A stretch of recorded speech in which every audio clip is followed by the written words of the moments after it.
도덕법이라고 하는 율법 외에 하나님께서는 마지막 미성숙한 교회인 이스라엘 백성에게 여러 예표적 규례를 담고 있는 의식법들을 주기를 기뻐하셨다. 요거 제가 요거 서론적으로 설명할게요. 딱 뭐냐 그러면 아까 얘기했잖아요. 맨 처음에 계명 10계명이죠. 계명 그 다음에 시민법 다 했던 거예요. 근데 제사법이에요.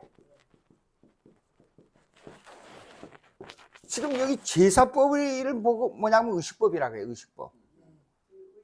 예. 근데 여러분 보세요. 의식법에 대해서 너무 많이 나와요. 구약에. 예. 레위기는 전부 의식법이에요. 그리고 의식법을 하기 위한 준비가 출애굽기 25장 이후에는 전부 의식법을 위한 준비에 성전을 어떻게 짓고 제사장의 옷을 어떻게 입고 물두멍은 어떻게 만들고 무엇을 어떻게 만들고 성전에 있어서의 이 장비 이거는 어떻게 하고 그걸 지금 가르치고 있단 말이에요. 의식법이 왜 그렇게 많느냐? 의문을 던질 수 있는데 왜 이렇게 많아야 된다 하는 성경은 없어요. 근데 추리해서 생각할 게 있어요. 왜 의식법이 이렇게 많느냐 하는 것은 우리가 구원 얻은 후에 생활에 대한 내용을 우리가 예수를 믿음으로 말미암아 구원을 얻었다. 간단하게 말하면 그거는 맞아요. 믿음으로 구원 얻었다. 예. 잠깐만요. 어쩐지 힘이 들더라. 목소리가. 예. 믿음으로 구원 얻었다 그러면 그건 간단하지만은 예.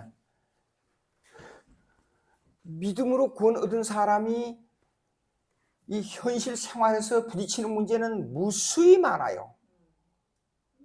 예, 가정 문제, 무슨 문제, 신학적으로 말하자면 가정 문제, 무슨 친구 문제, 직장 문제 많아요. 마찬가지로 구원 얻은 후에 우리가 신앙생활을 좀 정숙하게 바로 하려 그러면 구약의 제사법, 의식법을 잘 섭렵하는 게 좋아요. 예. 구약의 의식법을 잘 섭렵하는 게 좋아요. 예. 헌금만 해도, 드리는 헌금만 해도 여러 가지 종류가 있잖아요. 예. 11조부터 무슨 감사제, 무슨 제 엄청 많아요. 자, 그다음 읽어볼게요. 이 의식법은 부분적으로는 그리스도와 그의 은혜들, 행위들, 고난들, 은택들을 예표하는 예배에 관한 것이며 또한 부분적으로는 도덕적 의무들에 관한 다양한 지침들도 제시하고 있다. 요쪽만 이렇게 했지만 제가 설명하자면 지금 설명한 내용이 이렇게 다양하게 우리 생활을 지침하는 것이 나타난다 그 말이에요. 모든 의식에 관한 율법은 이제 새로운 약속 아래에서 폐지되었다. 자, 여기 나왔는가 모르겠네. 가만히 잠깐. 골로새 나왔어요. 골로새서 2장 14, 16, 17. 골로새서 2장. 골로새서 2장. 예. 골로새서 2장 14절, 16, 17.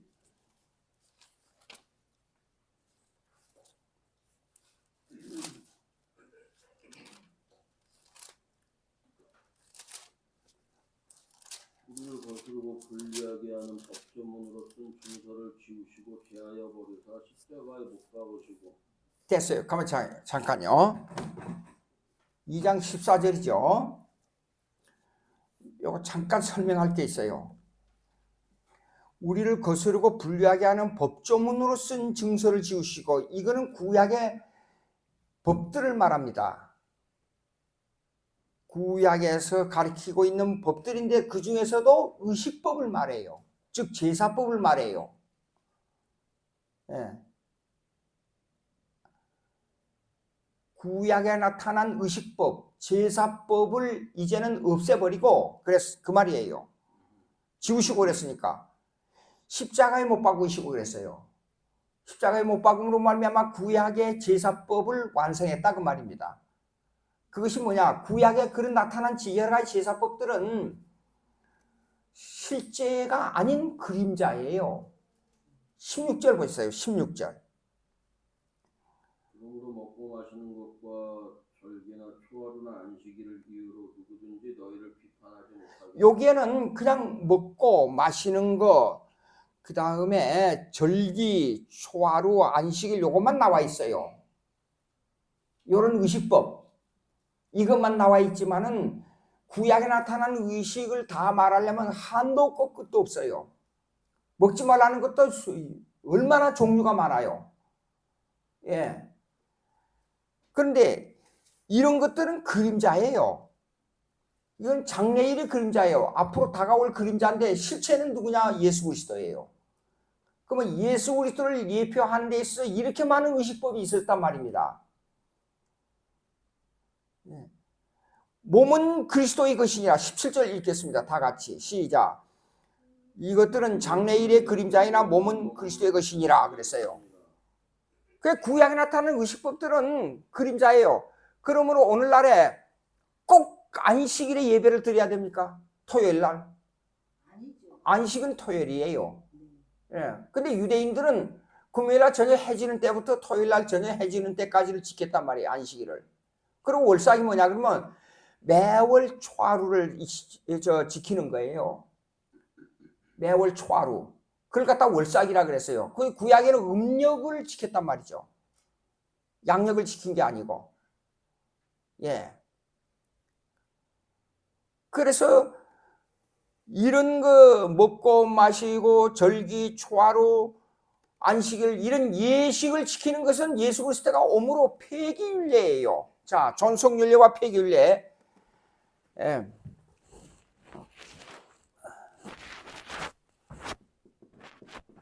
전속율례와 폐기율례.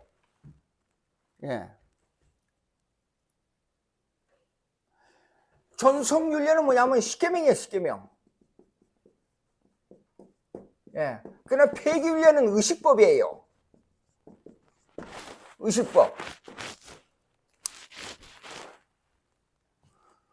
구약에 예표하는 의식율법은 폐기율례예요. 그러니까 꼭 토요일 날 안식일을 지켜야 되느냐? 여기 보니까 안식일을 인하여 평론하지 말라 그랬잖아요. 그렇기 때문에 온 세계교회가 월요일 날 지켜도 돼요. 수요일 날 지켜도 상관없어요. 그런데 왜 주일로 돼버리냐? 신약교회에 넘어와서는 모든 예배와 모든 모임의 즉 주일날, 일요일 날부터 시작됐단 말이에요. 그러니까 구약의 안식일은 폐기율례예요.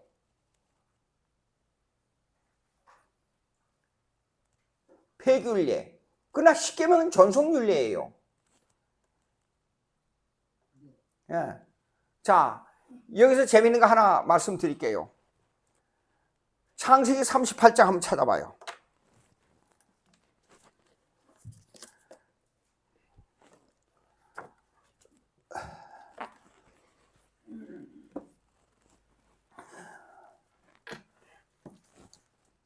폐기율례에 대해서 의식율법 쉽게 말해서 창세기 38장. 이제 제가 1절부터 읽어야 되는데 중간중간 한번 보시겠습니다.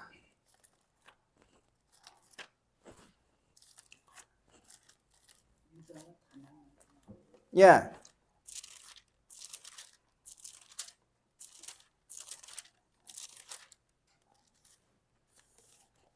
요거 설명하면 좀 길지만은 이런 의식율법에 대한 것들이 많이 나타나고 있는데 자, 여기 유다가 있잖아요. 유다는 누구냐면 그 앞에 12 형제들을 있을 때 요셉을 살려주자고 한 사람이에요. 예. 근데 유다가 이제 아둘람 사람 히라와 가까이 하니라. 유다가 2절입니다. 거기서 가나안 사람 수아라 하는 자의 딸을 보고 그를 데리고 동참하니 그랬어요. 가만히 생각해 보니까 당시에 가나안은 아직까지 모세로 인해서 가나안을 점령하기 전이에요. 그러니까 이 족속, 민족의 족속으로 개념으로 볼 때는 이방 여자예요. 그러니까 이방 여자가 너무 많이 들어왔어요. 사실상 예수님의 족보에. 그러니까 이 아브라함의 족속이라고 떠들어대는 유대인들은 문제가 있는 거예요, 확실히. 자, 그가 임신하여 아들을 낳으며 유다가 그의 이름을 엘이라. 엘이란 것은 하나님이란 뜻이에요. 그다음 다시 임신하여 아들을 낳고 그의 이름을 오난이라 하고 또 다시 아들을 낳고 그 이름을 셀라라 하니 셀라는 잠깐 쉰다는 뜻이에요. 셀라를 낳을 때 유다는 가십에 있었더라. 유다가 장자 엘을 위하여 아내를 데려오니 그 이름은 다말이라. 세 아이가 있잖아요. 근데 세 아이인데 큰 아들이 어린애를 낳지 못하고 죽으면 그 부인이 어떻게 해야죠? 그 다음 아들한테 또 가요. 둘째 아들한테 시집을 가야 돼요. 그런 법이 어디가 있어요? 언약에 나와 있는 내용. 맞아요. 그러니까 아빠가 목사님 닮았다고 말하는 거예요, 그거. 봐요. 그 왜 그러냐면 언약 때문에 그래요. 언약 때문에. 예. 근데 예수님에게 질문했잖아요. 예수님을 보고 7 형제가 있습니다. 근데 한 여자가 시집 가서 아기를 못 낳고 남편이 죽고 또 아기를 못 낳고 남편이 죽고 또 아기를 못 낳고 남편이 죽고 또 아기를 못 낳고 7 형제가 다 그랬습니다. 그러면 그 여자가 누구의 남편입니까? 그랬잖아요. 그러니까 예수님께서 하늘나라에 가면 시집도 안 가고 장가도 안 가. 딱 대답해 줬잖아요. 하늘나라에 가면 모두가 한 형제고 이 세상에 사는 즐거움하고는 비교가 안 될 만큼 엄청나게 즐겁고 평화롭고 좋은 곳이에요. 하늘나라가. 근데 무슨 놈이 시집 장가가고 그 고통당하고 자녀 키우느냐고 애쓰고 그래요. 필요 없는 거예요. 그래서 예수님께서 잘 말씀해 주셨는데 이게 언약이 뭐냐면 이것입니다. 자, 그날 언약을 그래놓고 나중에 언약 조금 얘기하겠습니다. 그가 또 아들을 낳고 그의 이름을 셀라라 했더니 셀라를 낳을 때는 유다는 거십에 있었더라. 자, 다말이라 했더라. 7절입니다. 유다의 장자 엘이 여호와 보시기에 악함으로 여호와께서 그를 죽이신지라. 어떤 사람이요? 뭐가 악합니까? 그러고 질문해요. 그러면 이건 질문이 안 돼요. 그 악하니라 그런데 뭐가 악한지는 나는 몰라요. 성경에서 악하니까 죽여버렸어요. 예. 근데 이런 걸 가지고 자꾸 해석을 하면 안 돼요. 예. 하여간 하나님 보시기에 나쁜 죄를 범한 건 틀림없어요. 그래서 죽였어요. 자, 오난이 그 다음 9절 보세요. 8절 유다가 오난에게 이르되 형수에게로 들어가서 남편 아우에 대한 본분을 행하여 내 형을 위하여 시가있다. 이게 무슨 뜻이에요? 만약에 첫째 형이 죽었잖아요. 그러면 둘째가 가서 오난인 둘째가 가서 아기를 낳잖아요. 그럼 그 아기 아들을 낳으면 그 아들의 호적이 누구한테로 들어가지요? 첫째로 들어가요. 그게 뭐 무슨 법이 있는데 형제 금속법인가 뭐 말 새벽 때 들었어요 그거. 그러니까 그 큰 아들이 죽으면 둘째 아들이 그 대를 이어야 된다고. 예. 그래가지고 그 롯과 보아스에서 보아스가 그 장로들 모아서 룻. 예. 롯이 아니고 룻. 룻. 예. 그런데 보아스가 장로들 모아서 그 너가 좀 할래냐 장로들 모아서 이렇게 하는데 나 안 한다니까 보아스 하잖아요. 예. 그거 그 새벽 기도 때 들었어요. 그 얘기를. 갖고 조금 5가지 6가지 말이 언약 말이 있더라고요. 자, 그렇게 됐습니다. 요걸 갖다가 풍속적 교훈이라 그래요. 요렇게. 근데 아까 저 잠깐 강 전사님이 얘기한 내용 중에 이런 게 있어요. 숨겨진 하나님의 의지라는 말씀을 했어요. 근데 그러면 하나님의 섭리를 집행하는 데는 숨겨진 의지가 우선이 될 때가 많아요. 나타난 의지보다도. 예, 나타난 의지는 뭐냐면 십계명이에요. 나타난 의지는. 그러나 숨겨진 의지는 뭐냐면 김양주가 예수 믿고 목사가 되겠다는 것이 성경에 있어요? 없는데 하나님의 뜻 가운데는 있어요. 그렇기 때문에 내가 한때는 목사가 되기 되게 싫어했어요. 예. 근데 하나님께서는 정해진 거예요. 숨겨진 의지로, 섭리론적으로. 예. 그러니까 십계명이 와도 이거는 나에게 임하는 하나님의 뜻을 내가 거절할 수가 없어요. 어쩔 수 없이 그렇게 되게 돼 있어요. 자, 그러면 이 아들 낳고 하는 문제는 숨겨진 하나님의 뜻을 집행하는 거예요. 자, 그러면 언약으로 들어가 주십시다. 창세기 17장.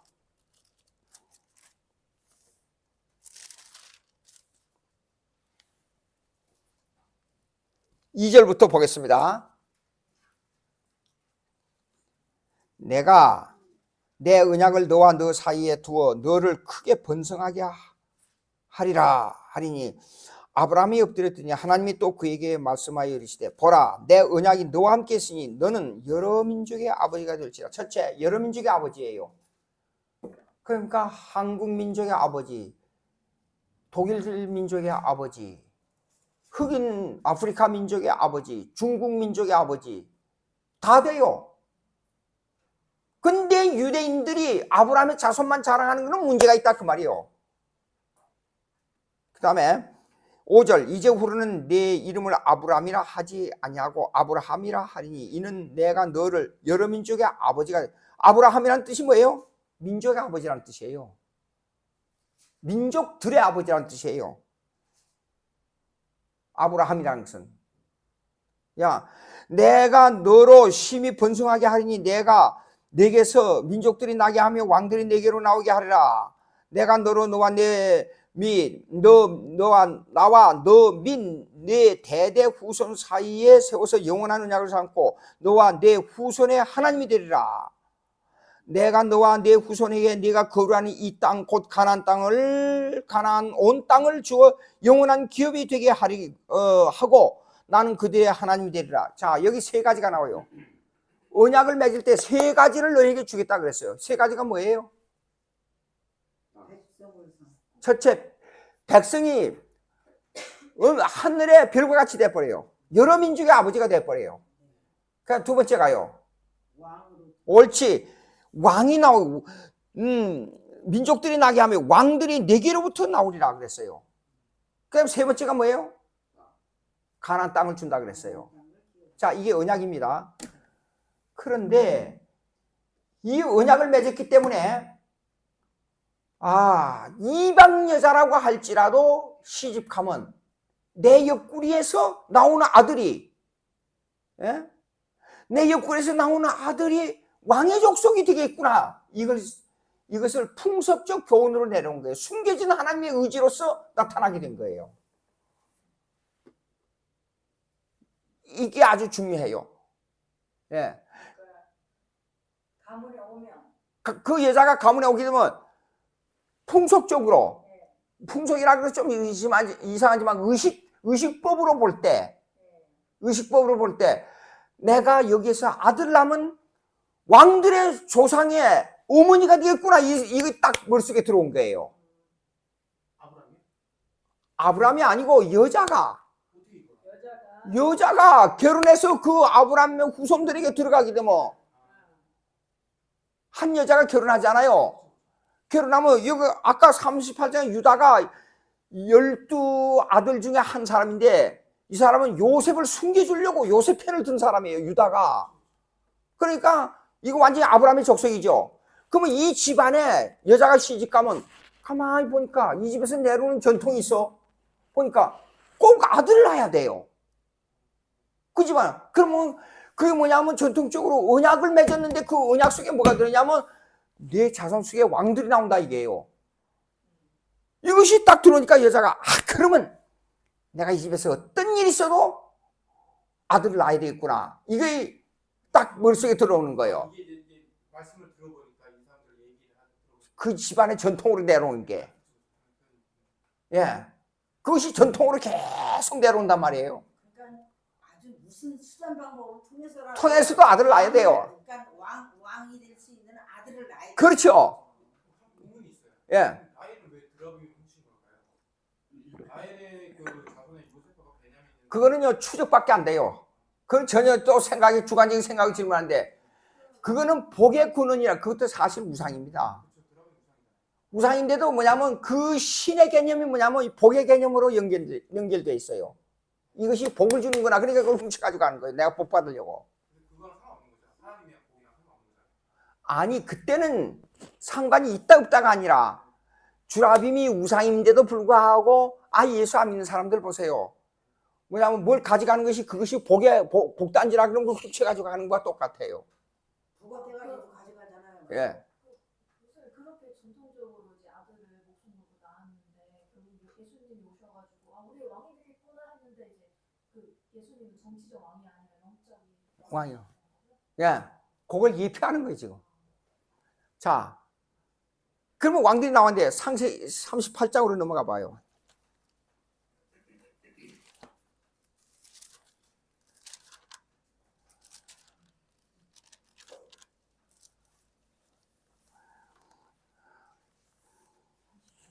예.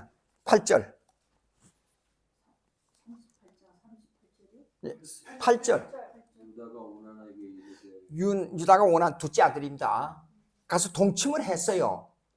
근데 형수에게 들어가서 남편이 아우된 본물을 행하여 네 형을 위하여 씨가 있게 하라. 아들을 낳아라 그 말이요. 씨는. 그런데 오난이 그 아들이 자기 것이 되지 않을 줄 알고 형수에게로 들어갔을 때 그 형에게 씨를 주지 않냐고 땅에 설정하면 쉽게 말해서 아들 낳는 걸 거절했어요. 형수하고 잠자리 하다가. 예. 설정이 알죠? 네네. 정액을 바깥에 쏟아버렸단 말이에요. 예. 그러니까 그 일이 여호와 보시기 약함으로 여호와께서 그도 죽이시니라. 왜 죽였어요? 이것이 숨겨진 하나님의 언약이요. 숨겨진 하나님의 언약으로 그 약속이 돼 있는데 감히 내가 뭐가인데 하나님의 뜻을 거역해 죽여버린 거예요. 여러분요, 이런 게 있어요. 제가 어떤 때는 무슨 작은 일에 심각하게 생각할 때가 있어요. 그게 뭐예요? 그 사람이 갑자기 무슨 일 하다가 죽었어요. 전혀. 거기에는 하나님의 무슨 뜻이 있는가 그걸 곰곰이 생각해요.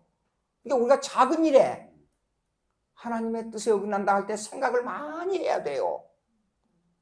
그런데 대부분 일에요. 하나님의 뜻을 거역할 때 작은 일에 엉뚱한 일이 생기잖아요. 그러면 그것이 경고예요. 그리고 똑같은 일을 또 반복해요. 그럼 더 어려운 일을 당해요. 또 그러다가 두 번, 세 번, 네 번 하다가 나중에 죽임을 당해요. 예. 인간이 보기에는 아니에요. 인간이 보기에는 윤리 도덕적으로 틀렸어요. 그런데 거기에 왜 그런 일이 생기느냐? 그것이 바로 하나님의 숨겨진 의지가 있기 때문에 그래요. 예. 그러니까 인생살이를 항상 칼빈 강렬을 읽어보면 마귀도 하나님의 손아귀에 있다 그랬어요. 참 깊은 내용. 처음에는 그 강렬을 읽으면서 전혀 이해가 안 됐어요. 어떻게 마귀가 하나님의 손에 움직이는가? 욥기를 읽어보니까 나와요, 그게. 예. 자, 그러면 여러분 보시겠습니다.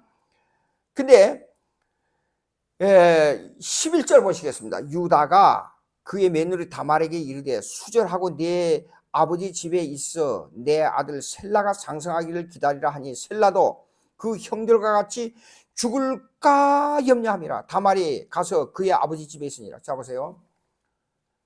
마지막 셀라가 아직 어린애예요. 그러니까 장성한 사람이 어른이 돼야 이제 마지막 아들 하나 남은 거 하고 다말하고 결혼할 수 있어요. 둘 다 죽어버렸으니까 아들 셋 중에 큰아들, 둘째 아들 죽어버렸잖아요. 그러니까 어린애야. 그러니까 야, 이거 장성할 때까지 너 며느리 이 메누라가 친정에 가 있으라 그랬어요. 근데 그 생각은 그냥 진짜 친정에 가 있으면서 이 애가 성장하게 되면 결혼시키기 위해서 그렇게 했어요? 아니에요. 지금 유다의 마음속에는 뭐가 들어가냐면 일종의 마귀가 역사한 거예요. 이 마가 낀 여자가 하나 들어와가지고 어떻게 하다 보니까 큰아들도 죽고 둘째 아들 죽었어요. 마지막 이거 집에다 같이 두고 나중에 나이 어른이 된 다음에 이 여자하고 결혼시키면 이 막내 아들도 죽으면 어떡하냐. 내 자손 중에 왕이 나와야 되는데, 예? 왕의 족속이 나와야 되는데 이거 죽으면 어떡하냐 걱정이 된 거예요. 그래서 사실상 친정으로 쫓아 보낸 거예요. 지금 이게 그 내용이에요. 예? 그 셀라도 그 형들 같이 죽을까 염려함이라 그랬잖아요. 분명히 유다의 마음속에는 이 마가 낀 여자가 들어와가지고 두 아들을 죽이더니 셋째 아들도 죽일까. 근데 이제 세월이 지나고 셀라가 장성을 했어요. 그럼 유다가 그 다말 며느리 보고 야 이제 장성했으니까 와서 시집 가라 그러고 불러오겠어요? 안 불러왔어요. 안 불러와. 그러니까 이게 누가 조바심이 나요? 다말이라는 여자가 조바심이 나는 거예요. 여기 이 집에 들어가서 내가 분명히 남자아이를 낳아가지고 왕의 족속을 만들어야 되겠는데 암만 해도 이 집에 가면 틀림없이 유대인들은 왕이 나온다고 그랬는데 아브라함에게 언약한 이 전통 풍속이 내려오는데 조바심이 난 거예요. 시아버지가 오라는 소리만 잔뜩 기다리고 있는데 뭐가 소리가 들리냐면 12절 얼마 후에 유다의 아내 수아의 딸이 죽은지라 유다가 위로를 받은 후에 그의 친구 아둘람 사람 히라와 함께 딥나로 올라가. 딥나가 어디예요? 다말의 친정집이에요. 올라가서 자기 양털 깎는 자에게 이르렀더니 어떤 사람이 다말에게 그 동네 사람이 아마 얘기했는지 모르죠. 다말이 야 너 시아버지가 딥나 우리가 살고 있는 딥나 쪽으로 양치로 양털 깎으러 온다 그래.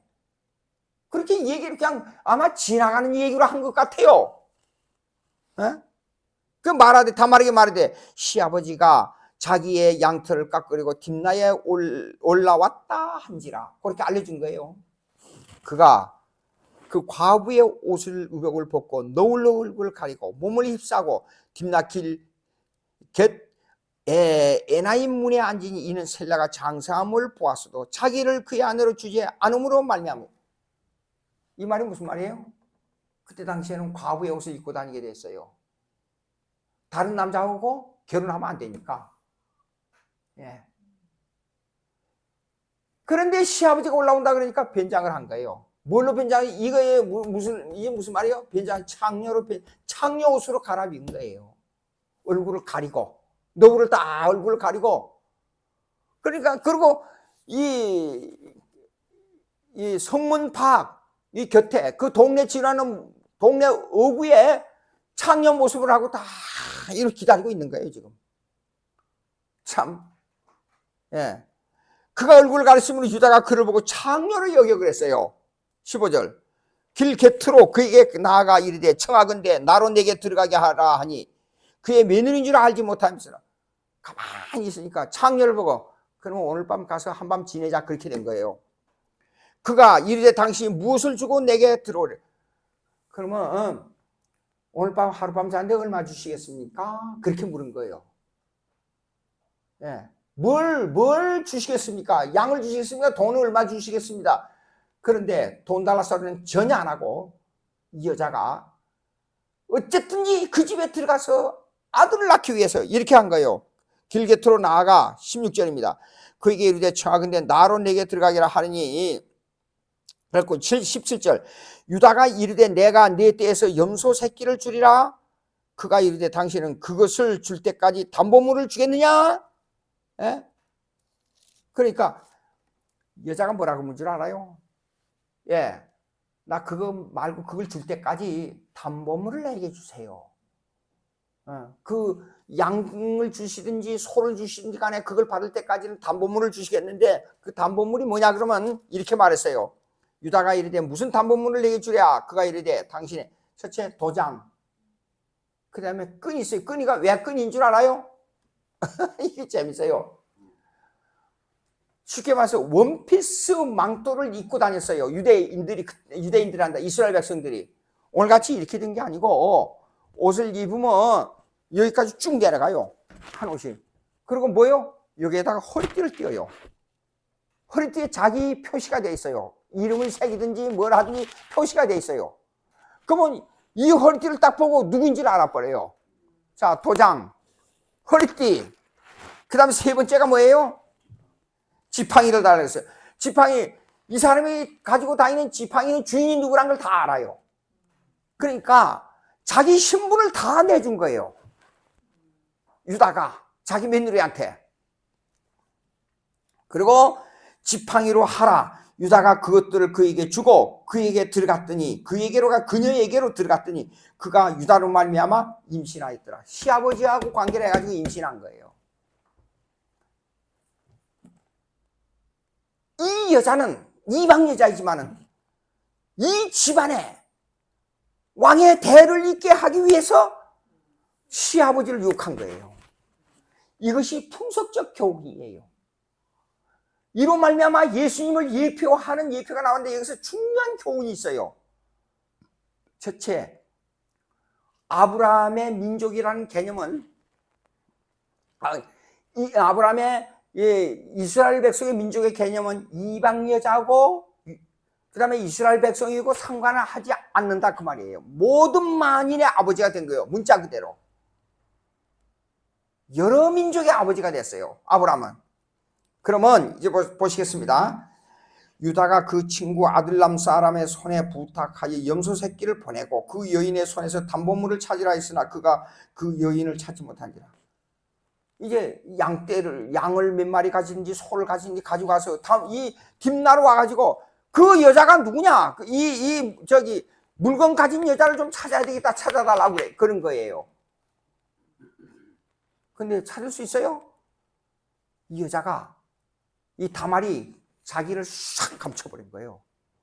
완전히. 예? 감춰버리고, 여기에 그런 창녀를 아무리 찾아도 창녀가 없는 거예요. 그런 창녀 없었다고, 여기에. 예. 자, 22절. 그가 유다에게 돌아와 내가 그를 찾지 못하였고, 그곳 사람도 이르기를 거기에는 창녀가 없다 하더이다 하더라 그랬어요. 근데 내가 분명히 창녀하고 잤거든요. 그리고 지팡이랑 띠랑 다 줬거든요. 도장은이랑 찾을 수가 있어야지. 찾을 수가 없는 거예요. 근데 다말은 이걸 꼭 쥐고 있었어요. 예. 그리고 23절. 예, 유다가 이르되 그로 그것을 가지게 그냥 내버려 둬라. 예? 그거 뭐 도장이고 뭐이고 다 가지고 내버려 조용하자. 말하지 말자. 우리가 부끄러움을 당할까 하느라. 왜 그것이 들통나면 며느리하고 관계를 했다고 들통이 날 거 아니에요. 예? 내가 이 염소 새끼를 보냈으나 그대가 그를 찾지 못하였느니라. 아무리 찾아도 없는 거예요. 이 여자를 찾아도. 자, 24절. 석 달 후쯤에, 왜 석 달 후라 그랬어요? 임신하면 배가 불러온 표시가 나기 시작한 거예요. 석 달 후에, 석 달쯤 후에 어떤 사람이 유다에게 일러 말하되 네 며느리 다말이 행음하였고 그 행음으로 말미암아 임신하였느니라. 분명히 과부 옷을 입고 다른 남자를 못 보게 했잖아요. 과부니까.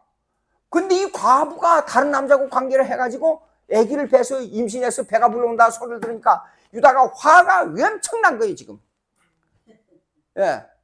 분명히 친정집에 가서 잘 있으라고 그랬는데 친정에 조용하게 있지 못하고 다른 남자하고 관계를 해가지고 배가 불러와 인연 끌어내라. 불태워져. 모세의 율법, 토라, 그 구약에 나타난 모세 5경의 율법이 있기 전에는 여자가 그 자기의 위치를 버리고 범죄할 때는 불에다 태워 죽이기로 했어요. 법이. 예? 토라, 모세 율법에는 돌로 쳐 죽이게 돼 있고. 그러니까 예수님이 가늠한 여자를 데리고 와서는 예수님 앞에 돌로 쳐 죽이려고 했잖아요. 근데 불로 태워 죽이라고 했어요. 그런데 자, 그를 끌어내요. 24절. 불사르라 그랬어요. 근데 여인이 끌려나갈 때 사람을 보내요. 시아버지에게 이르되 이 물건 임자로 말미암아 임신하였나이다. 청하건대 보소서 이 도장과 끈과 지팡이가 누구의 것입니까? 다말이 그때 딱 내놓는 거예요. 끌려 나와서. 다말이 너무 똑똑하다. 예. 끌려 나와가지고 이 세 가지를 딱 증거물을 딱 내놓고 이 주인하고 내가 그날 관계를 했습니다. 근데 유다가 그걸 보고 뭐라고 그랬어요? 유다가 그것들을 알아보고 이르되 그는 나보다 요거요 요 옳다만 것은 그 사람이 더 옳다 그냥 간단히 말한 게 아니라 righteousness 이 말은 무슨 말은 공의롭다 그런 뜻이에요. 공의가 뭐예요? 하나님의 율법을 두고 하는 말이에요 이거요. 예, 그냥 옳다가 아니라 비교의가 아니에요. 하나님 앞에 대보니까 너는 하나님 앞에 충성된 의인이라는 그런 뜻이에요. righteousness 영어로. 예, 참 내가 그를 내 아들 셀라에게 주지 아니하였음이로다 하고 쉽게 말해서 원통했을 거야 아마. 예, 어쨌든 하나님의 뜻이므로. 자, 제가 아까 얘기했죠. 작은 일인데 하나님의 큰 뜻이 숨어 있어요. 예. 제가 어떤 때 이래요. 너무 피곤하고 힘들잖아요. 예. 그러니까 항상 우리 사람은 저를 걱정할 때 가다가 당신 그러다 쓰러지면 어떡해, 건강이 어떻게 하면 어떡해, 맨날 그 얘기예요. 근데 어떤 때는 너무 힘들어서 가기가 싫을 때가 있어요. 근데 이래요. 여기에 하나님께서 나에게 주신 무슨 의미가 있냐 항상 그 생각을 해요. 예? 예. 어떤 의미가 있나? 의미가 있느냐. 근데 가면서 좀 쉬었으면 좋겠는데 하는데도 이상한 게 있어요. 들어갈 때는 정말 힘든데 강단에 서면 막 열이 나요.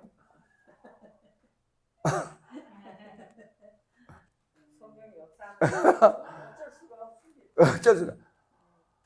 그러니까 그러니까 내가 조금 어쩌다 내가 피곤하다 하기 싫다 그래가지고 그만둘 때 하나님이 나에게 뭘 요구하는가 그걸 생각한단 말이에요. 근데 이거 보십시오. 이게 작은 일 같지만은 장꾀를 부렸잖아요. 애가 크면 나중에 어떨지 모르니까 뒤로 생각하지 말자. 뒤로 밀어. 그리고 셀라를 친정으로 보내버렸잖아요. 예. 그리고 그냥 우리 아들만 잘 살아있으면 된다. 그렇게 간단하게 생각한 거예요. 거기에 하나님의 무궁한 뜻이 있는 줄 모르고. 하나님은 중심을 보시는데 예. 그 마음이 이미 법을 어겼기 때문에 예. 이런 결과가 온 거죠. 그리고 자 보세요. 여기서 중요한 것은 셀라에게 주지 아니하였음이로다 하고 다시는 그를 가까이 하지 아니하였더라 그랬어요. 땅매누리하고 절교를 해버린 거예요. 예. 해산할 때 보니 쌍둥이가 나왔어요. 해산할 때 손이 나오는지라 산파가 이르되 먼저 나온 자라 하고 홍색실을, 이거는 홍색실이라는 것은 예수님을 예표하는 겁니다. 다말이 빨간 그 천을 가지고 줄을 내려서 그걸 보고 이 집을 구원해 줬잖아요. 가나안 땅으로 침범할 때. 예, 되었더라. 근데 그 손을 도로 들이매 그의 아우가 나오는지라 산파가 이르되 네가 어찌하여 터뜨리고 나오느냐. 자 보세요. 예, 홍색실을 먼저 손이 이렇게 나오니까 이놈이 먼저 나오겠구나 하고 홍색실을 딱 맺었어요. 근데 홍색실이 먼저 안 나오고 다른 놈이 나왔어요 지금. 예, 그 다른 놈이 나오냐면 누구냐면 베레스예요. 베레스. 예, 이거 베레스라는 것은 뭐냐 그러면 이런 뜻이에요. 터트린다는 뜻이에요. 터트린다. 먼저 빨간 줄을 맨 놈이 나오지 않고 그걸 뭡니까? 애가 어머니의 뱃속에서 그걸 그걸 터뜨리고 그 수액이 나오는 뭡니까? 이 양수 그 터뜨리고 자기가 나와버린 거예요. 그것이 베레스예요. 베레스. 예, 참 히브리 말은 참 재밌는 게 많아. 베레스라 불렀고 그 형 손에 홍색실 있는 자가 뒤에 나오니 그 이름을 세라라 그랬어요. 세라. 예. 자 보자고요. 그런데 중요한 게 있어요. 이 족보에 아까 지금 김준수 선생이 그 얘기 나오는데 이게 언약의 법인데요. 언약의 법은 뭐냐 그러면 장자의 대를 잇도록 돼 있어요. 풍속적 교훈에. 그게 그러니까 세라가 장자예요. 그런데도 불구하고 먼저 나왔기 때문에 베레스가 먼저 나왔기 때문에 저기 저 마태복음 1장을 보자고요.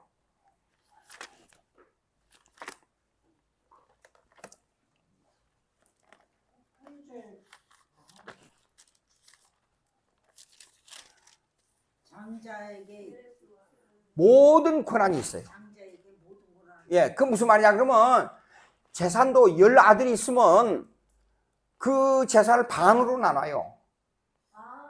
그리고 반은 큰 아들에게 주고 그 나머지를 가지고 9 아들에게 나눠줘요. 그러니까 우리나라도 그런 법이 많이 있어요. 옛날에 유교에 그렇게 됐어요. 네, 우리나라. 예, 그게 이제 풍속법이죠. 풍속적으로 그렇게 나와요. 근데 유대법은 이제 그것은 예수님을 예표하는 거니까 보자고. 마태복음 1장에 아브라함과 다윗의 자손 예수 그리스도의 계보라 그랬잖아요. 아브라함이 이삭을 낳고 이삭은 야곱을 낳고 야곱은 유다와 그 형제들을 낳고 그 형제들 중에 하나가 유다예요. 네. 예. 근데 유다가 요셉을 옹호했잖아요. 근데 유다는 보세요. 다말에게서 베레스와 세라를 낳고 2 사람 이름이 나와요. 예. 근데 왜 2 사람 이름이 나올 수밖에 없느냐 그러면 먼저 나온 거는 베레스가 나왔는데 빨간 띠를 두르고 나온 놈은 세라예요. 참. 근데 사실상 빨간 띠를 두르고 나온 사람이 우선권이 있어요. 요셉 아니 저기 누굽니까? 야곱이 하고 에서하고. 에서는 장자로 태어났지만은 실제 권한을 야곱이 받아버렸잖아요. 다 성경 이상 낳고 베레스는 헤수를 낳고 헤수는 랍을 낳고 람은 아미나답을 낳고 아미나답은 나손을 낳고 나손은 살몬을 낳고 살몬은 라합에게서 라합은 기생이에요. 몸을 파는 기생. 예. 5절. 그 다음에 보아스 라합에게서 보아스를 낳고 보아스는 루색에서 오벳을 낳고 그랬어요. 여기 나와요. 근데 3 여자가 다 이방 여자예요. 참 족보를 연구해보면 남자도 그렇고 여자도 그렇고 왜 이렇게 더러운 사람들이 많아요. 근데 다윗은 그렇게 큰 범죄를 지었는데도 불구하고 하나님의 마음에 합한 자라 그랬어요. 그 이유가 있어요. 자기의 모든 걸 드러내놓고 회개했어요. 하나님 앞에. 그러니까 매를 맞고 쫓겨나도 하나님 앞으로 돌아와야 된다 그런 뜻이에요. 예. 창세기 35장에 보게 되면 베델로 올라가라 그랬잖아요. 하나님께서. 예. 야곱이 재미를 좀 보고 가려다가 거기에서 형제간들 자기 식구들하고 다른 족속들하고 전쟁이 벌어졌잖아요. 난리가 나서 완전히 궁지에 몰렸어요. 그럴 때 하나님께서는 어디로 가라 그랬어요? 베델로 올라가라 그랬어요. 쫓겨나가지고 하나님을 천사를 통해서 하나님을 만나는 그 장소예요. 그러니까 인생의 모든 문제가 하나님의 주권하에 있기 때문에 하나님의 뜻에 의한 숨겨진 의지가 엄청나게 우리에게 작용하고 있는데 교회에서 성경대로 원인과 결과론으로 성경대로 이렇게 했는데 이렇게 안 했기 때문에 내가 이렇게 된다. 그렇게 말하면 안 된단 말이에요. 무엇인가 하나님의 뜻이 있어. 그거는 자기와 하나님 관계에서 회개하면서 그걸 자기가 스스로 찾아내야 돼요. 근데 하나님의 자녀가 아닌 자는 회개해서 회개할 수가 없어요. 회개해서 분리되는 거야. 회개가 안 돼요. 그러니까 회개를 하느냐 안 하느냐가 하나님의 자녀냐 아니냐. 예. 그런데 윤리 도덕적 회개는 해요. 그렇죠. 근데 하나님과 자녀의 관계에서는 회개가 안 돼요. 맞아요. 예. 자, 이제 풍속적 교훈에 대해서 생각해 보는데요. 구약에 나타난 의식법은 이런 풍속적 교훈이 엄청나게 많이 들어있습니다. 양을 잡아서 제사를 드리는 거, 뭐 하는 거, 모든 예수. 안식일 지키는 것도 예수님의 예표예요. 예. 절기. 그 다음에 먹지 말라는 거 먹으라는 거 있잖아요. 구약을 자세히 살펴보면 먹지 말라는 건 전부 우상의 제물이었어요. 예. 근데 제가 볼 때는 소고기보다도 돼지고기가 훨씬 더 맛있어요. 지금은 우상의 제물이고 상관없는데, 이거 뭐냐 그러면 먹는 문제도 풍속적 교훈으로 다루어야 될 문제가 있어요. 그러니까 고린도전서에 뭐라고 나와 있어요? 시장에 가서 음식을 사다가 그냥 먹어요. 그러니까 이거 믿지 않는 사람이 만들었는지 믿는 사람이 만들었는지 알 게 뭐예요? 몰라요. 그 먹다가 이게 우상의 제물이란 걸 알았어요. 다른 사람이 음식을 사러 가니까 우상의 제물을 팔고 있더라는 거예요. 어디서 샀냐고 물어봤어요. 어디서 샀다니까. 아이고, 그거 우상 제물 파는 집인데? 그럴 때는 다른 사람의 양심은 내 것이 아니에요. 다른 사람과 공유해야 할 양심이라 그래요, 성경은. 그러니까 모든 사람들의 양심을 위하여 먹지 말라 그랬어요. 그럴 때는. 예. 그러니까 우리가 술, 담배 먹는 것도 있잖아요. 나의 건강을 위해서 먹지 말라는 것이 제1차 되지만은, 두 번째로는 주위의 사람들 위해서 먹지 마. 아까 제가 아니 술, 담배 먹는 거 그 냄새 나는 사람하고 어떻게 살아요 내가. 그랬잖아요. 내가 여자로 태어나서 그런 남자를 얻으라 그러면 내가 예수 믿는 사람으로서 냄새 나서도 못 살겠어요. 예. 술, 담배 가지고 돈 버리고 술 먹고 와서 킁킁거리면서 술, 담배 먹는 사람, 술 먹는 사람들 그 술 후유증이 좋은 사람은 없어요. 예. 화를 내든지 짜증나는데 밤이 새도록 술이 깨도록 새벽까지 잔소리를 하는 사람도 있고, 그거 어떻게 살아요? 어떤 사람은 반죽인데 또. 예. 자, 그러면 이런 것이 우리가 잘 알아야 된다 이겁니다. 그러니까 구약에 나타난 의식율법에 숨겨진 하나님의 의지를 잘 생각하고, 이 의식율법이 예수님을 예표한다. 즉 제사법을 포함하고 있습니다. 그거요. 제가 이렇게만 그냥 하나 했어요. 근데 어떤 목사님이 설교하는데 한국에 누구라 그러면 딱 알아요. 예, 그 유명한 목사님이 말할 때 이 얘기를 전혀 하지 않고 뭐라냐면, 다말은 오직 믿음이 좋아서 그랬다. 그것만 딱 얘기해요. 그게 아닙니다. 예. 제2아무개 목사님이라는 분이 있어요. 그분이 믿음만 가지면 다 됩니다 그러면서 그러더라고요. 이 숨겨진 하나님의 의식율법에 이런 것이 하나님의 언약 속에 들어있다, 이걸 알아야 돼요. 여러분이 어떻습니까? 이런 걸 생각해 보면 우리가 신앙생활할 때 굉장히 신경을 쓰고 굉장히 조심해야 되고 굉장히 스트레스 받죠? 그럴 것 같아요? 저는 그 반대입니다.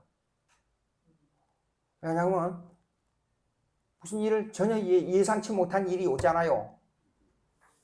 하나님 아버지, 이게 무슨 뜻입니까? 간절히 기도해요. 생각지도 않는 지혜가 생겨요. 첫째, 인간으로 생각하려고 그러면 안 돼요. 근데 기도해가지고 지혜를 얻어본 경험이 있어요?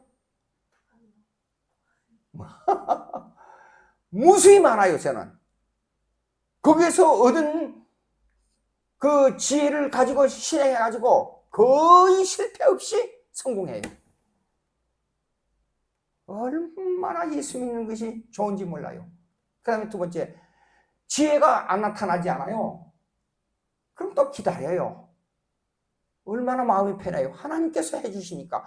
성경 보십시오. 너 가만히 있으라 그랬어요. 내가 한다고. 근데 이 세상 사람들은 막 스트레스 받아가지고 머리를 짜내잖아요. 또 실패해요. 또 실패해요. 완전히 실패하고 난 다음에 두 손 들고 하나님 앞에 나와요.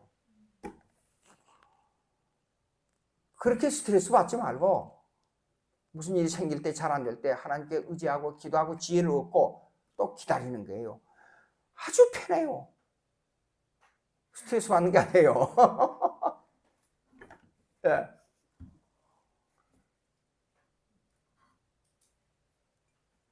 오케이.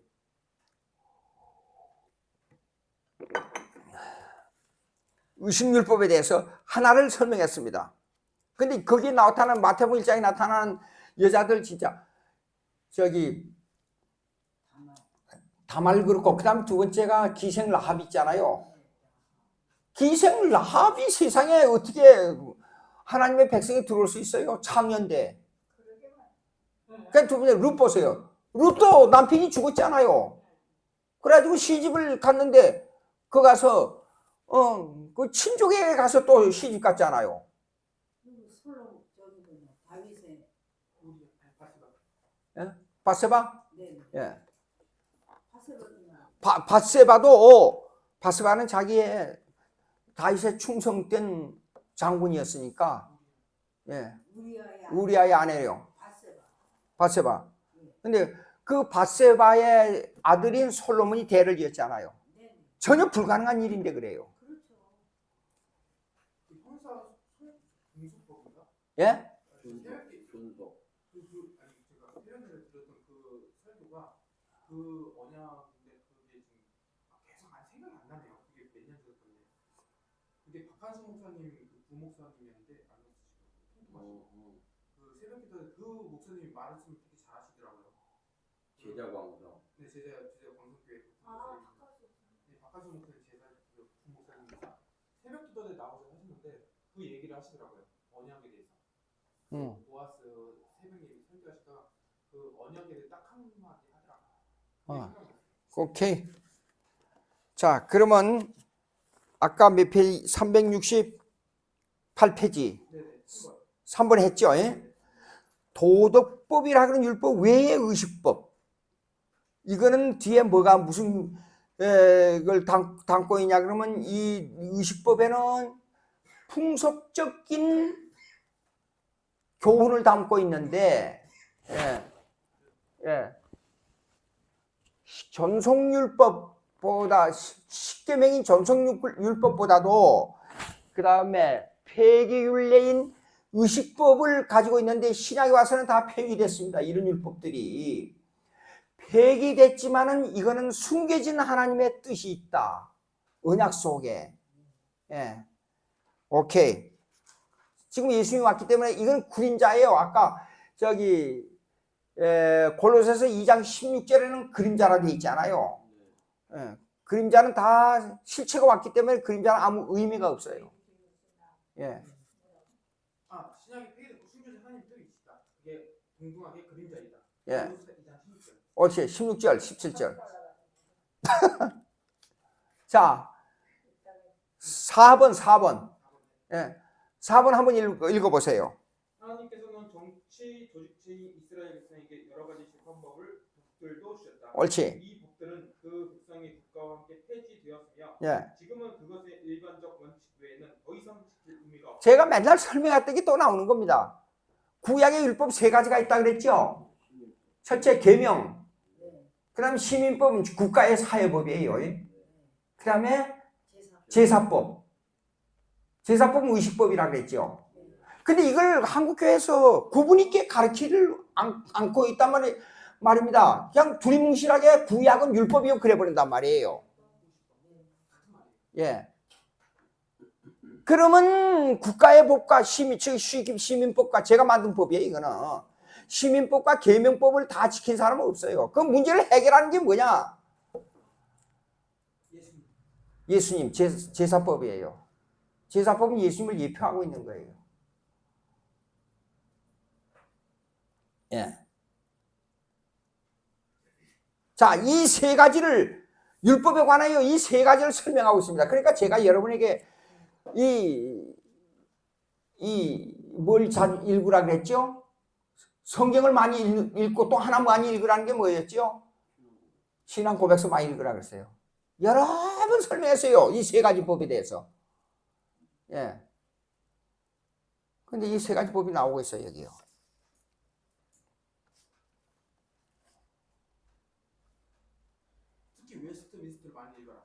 웨스민스터를 많이 읽어야 돼요. 33장 별거 아닌 것 같지만 엄청난 내용이에요. 자, 이걸 5번을 해야 될까 말아야 될까? 5시가 다 돼가는데 5번 읽읍시다. 예. 의롭고 의롭다함을 받은 사람들뿐만 아니라 불신자들에게도 영원히 순종해야 할 의무를 요구한다. 그것은 도덕법에 포함된 내용뿐만 아니라 그 법을 주신 창조주 하나님의 권위의 관점에서 보더라도 그러하다. 그리스도께서도 복음 안에서 이 의무를 조금도 폐지하지 아니하시고 오히려 더욱 강화하셨다. 예. 이 도덕율법은요, 부분에게만 해당되는 거 아니고 믿는 사람이고 믿지 않는 사람이고 전 인류에게 다 해당된다. 그 말이 간단한 거예요. 예. 자, 질문하겠습니다. 질문.